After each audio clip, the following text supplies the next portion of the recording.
Hello everyone, this is Govind Singh Negi and welcome to my channel Economics with Govind Sir. So student, today we are going to discuss the topic that is aggregate supply. In last 3 video we have discussed about the aggregate demand. What is aggregate demand, what are the components of aggregate demand, diagrammatic presentation of aggregate demand, and relationship between price and aggregate demand. Now we are discussing the second part, that is a aggregate supply. In short, aggregate supply is represent with AS. Short में हमने क्या बोला, aggregate supply को AS के नाम से represent किया है. तो जब हम उसकी डेफिनेशन की बात करेंगे तो हम क्या लिखेंगे इसे, it refers to money value. क्या कहा हमने, it refers to money value of final goods and services. Money value of final goods and services that all the producer that all the producer are willing to supply in an economy in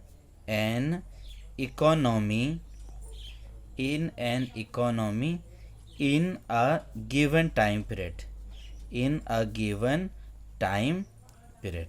अब इस definition को थोड़ा break करते हैं.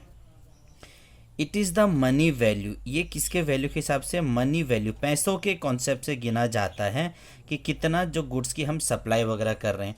और कौन सा goods बोला हुआ है हमने, फाइनल गुड्स एंड सर्विसेज. जो चीज़ें फाइनली बनकर तैयार हो रखी हैं उनकी वैल्यू को क्या करेंगे, यहाँ पर ऐड करेंगे. थर्ड पॉइंट क्या बोला, producer are willing to supply. जो प्रोड्यूसर है वो विलिंग कर रहा है, इच्छा कर रहा है. यहाँ पर आपको इम्पोर्टेंट बात याद रखना है, विलिंग में क्या चीज़ें आएगी, हमारा प्लान्ड प्रोडक्शन. क्या आएगा, हमारा प्लान्ड प्रोडक्शन, जिस चीज़ का वो प्रोडक्शन की बात कर रहे हैं. और डिज़ायर्ड आउटपुट, प्लीज़ इस चीज़ का ध्यान देना, डिज़ायर आउटपुट. ये एक रियल सिचुएशन नहीं बन रही है, ये क्या बन रही है, एक प्लांट की हमने कुछ ऐसा इस चीज़ का सप्लाई वगैरह करना था. तो क्या बोला, producer are willing to supply कैसा करेगा, किसके बारे में सोच रहा है, प्लांट प्रोडक्शन के बारे में सोच रहा है और डिज़ायर आउटपुट के बारे में सोच रहा है. और किसके बारे में, एक इकोनॉमी के अंदर एक स्पेसिफिक टाइम पीरियड. इस स्पेसिफिक टाइम पीरियड, और टाइम पीरियड का हमने आपसे मीनिंग बता रखा है 1 ईयर. 1 ईयर का मतलब ये हो गया हमारा 1 अप्रैल से लेकर 31 मार्च तक का. तो एक साल में एक देश के अंदर जितना भी फाइनल गुड एंड सर्विस का सप्लाई वगैरह किया जाता है, प्रोडक्शन करने के बाद उसकी जो सप्लाई किया जाएगा उसको हमने क्या बोला हुआ है, एग्रीगेट सप्लाई. सेकंड पॉइंट, अब इस मनी वैल्यू को थोड़ा सा और ज़्यादा डिस्कस करते हैं. हमने आपसे कहा मनी वैल्यू या monetary value of output. Monetary value का मतलब वही चीज़ें हो गई जो हम क्या करते हैं, sale of good and services. क्या कहा हमने, sale of goods and services. जो गुड्स एंड सर्विसेज है इसको हम क्या कर रहे हैं, इकोनॉमी के अंदर, या हमने दूसरा इसके बाद बोला जो फैक्टर ऑफ प्रोडक्शन है, जो हमने काम किया फैक्टर्स ऑफ प्रोडक्शन. क्योंकि जब काम करेंगे जो ये प्रोडक्शन होगा तो प्रोडक्शन करने वाला कौन है, इसको बोलते हैं फैक्टर ऑफ प्रोडक्शन. और फैक्टर ऑफ प्रोडक्शन हमें किस फॉर्म में मिलता है, काम कर दिया तो उसके बदले मिलेगा हमें रेंट, उसके बदले हमें मिलेगा इंटरेस्ट, उसके बदले हमें मिलेगा वेजेस, और क्या मिलेगा हमें, प्रॉफिट वगैरह मिलेगा. तो ये सब चीज़ें के बदले जो हमें काम मिलता है उनको हमने क्या बोला हुआ है, फैक्टर्स ऑफ प्रोडक्शन के बदले में जो मिला है. ध्यान देना, फैक्टर ऑफ प्रोडक्शन तो लैंड लेबर कैपिटल ऑर्गेनाइजेशन हो गया, इसके बदले में जो चीज़ें हमें मिला हुआ है उन चीज़ों को हमने क्या बोला है, फैक्टर सर्विसेज की बात किया हुआ है. स्टार भी लगा दे रहा हूँ, स्टार लगा के ध्यान देना.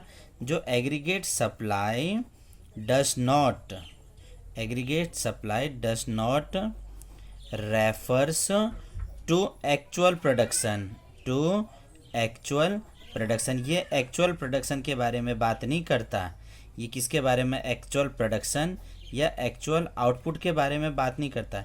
ये किसके बारे में बात कर रहे हैं, ये प्लांट प्रोडक्शन और डिज़ायर आउटपुट के बारे में बात कर रहे हैं। अब वो क्या क्या फैक्टर्स हैं, अब हमारा सब टॉपिक्स आएगा factors effect, factor effect aggregate supply. Aggregate supply को कौन कौन से फैक्टर जो हैं वो नॉर्मली इफ़ेक्ट करते हैं, तो हम इसको 4 प्रकार से बताएंगे। पहला को हम बोलेंगे शॉर्ट टर्म चेंज। क्या बोलेंगे, शॉर्ट टर्म चेंज। कहीं कहीं इसका नाम ना STAS लिखा होगा, प्लीज़ कंफ्यूज मत होना। शॉर्ट टर्म चेंज ऐसे चेंजेस जो भविष्य के लिए ज़्यादा नहीं होते लेकिन धीरे से चेंज हो जाते हैं। जैसे क्या हुआ, आपकी जो डिमांड हो गया, जो demand is the biggest factor, demand is the biggest factor, biggest factor. जो भी डिमांड है, डिमांड ही तो आपके पूरा प्रोडक्ट को आगे बढ़ाने में हेल्प कर रहे हैं। चीज़ों की डिमांड अच्छी होगी तो उसका प्रोडक्शन भी अच्छा होगा, प्रोडक्शन अच्छा होगा तो उसकी डिमांड भी अच्छी होगी और फिर हमारी इकोनॉमी में क्या हो जाएगा, सप्लाई भी अच्छा हो जाता है। सेकंड जो बात कर रखा है इसमें, that is a long term change. Second उसमें क्या बात किया हुआ है, लॉन्ग टर्म चेंज। कहीं कहीं इसको LTAS, long terms aggregate supply. Long terms के अंदर आपको क्या करना पड़ेगा, न्यू टेक्नोलॉजी लाना पड़ेगा। जितनी अच्छी टेक्नोलॉजी लेके आओगे उतना आपके लिए बेनिफिट्स होगा। या जो अदर इंडस्ट्री है, और भी इंडस्ट्री आएगा तो हमारे इकोनॉमी कितना होता है, मजबूत वगैरह बनते रहता है। तो अदर इंडस्ट्री भी होना चाहिए, लेकिन ये चीज़ें कैसे आएगी, हमारी लॉन्ग टर्म के कॉन्सेप्ट में आते हैं। And the third one is that is price level, that is a price level. जो प्राइस लेवल है, तो जितना ज़्यादा higher price level, higher price level, जितना ज़्यादा दाम होगा उतना ज़्यादा ही तो चीज़ों के प्रोडक्शन वगैरह भी किए जाएंगे।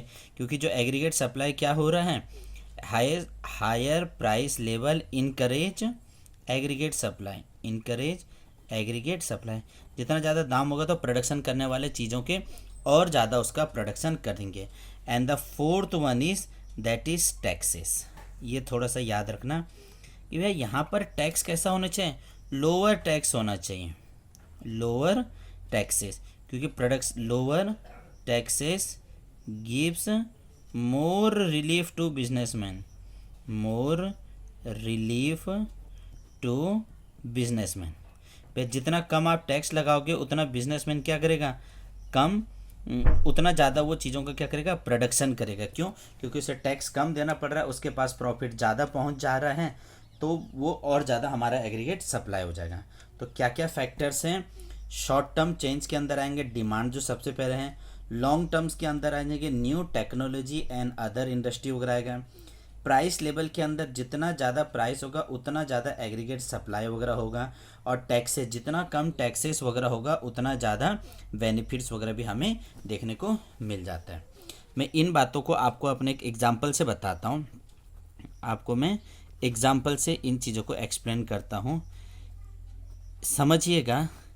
If the cost of specific raw material, if the cost of specific raw material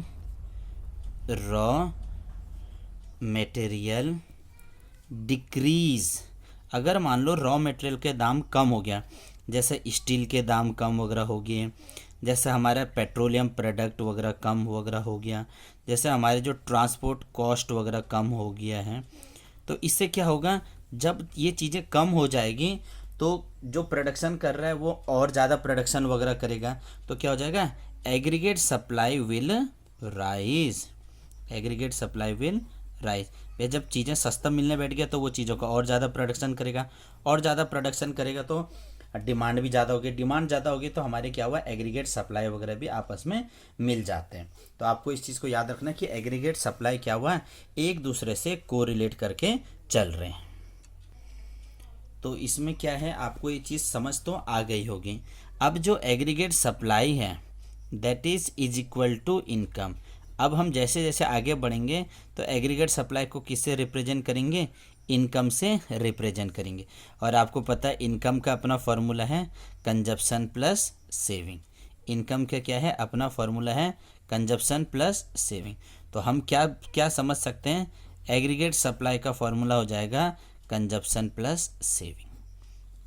aggregate demand का फॉर्मूला बनका था AD equal to C plus I, तो यहाँ पर क्या होगा AS equal to C plus S, consumption plus saving. So इस video में इतना ही। इसके नेक्स्ट पार्ट में हम इसे बताएंगे what are the components of aggregate demand, aggregate demand के क्या क्या कंपोनेंट्स है, उसका डायग्रामेटिक प्रेजेंटेशन भी। So please watch the video and like and share this also. Thank you.